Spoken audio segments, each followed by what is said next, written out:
Another client guys dito sa ating 2012 model na Toyota Hilux. Ito yung mura natin na Hilux. So marami pa naman ditong available mga boss.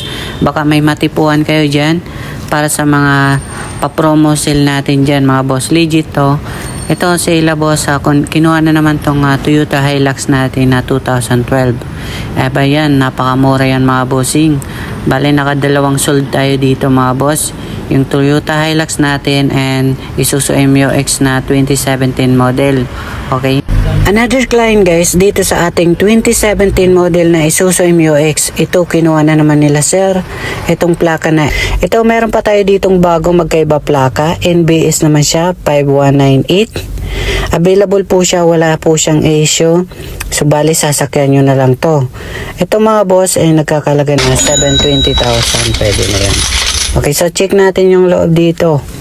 Ayan, hindi pa namin to nalilinis pero malinis na talaga siya. Ayan mga boss, napakasariwa pa nito mga bossing.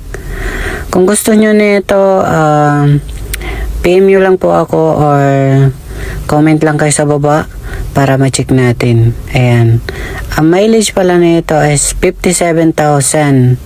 Ayan, 57,000 lang mga boss is sakto lang sa 2017 model. Kaya pala sariwa pa siya mga bossing. Solid to mga bossing. Complete rin po pala siya ng manual booklets mga boss. So yan lang po mga boss. Salamat po.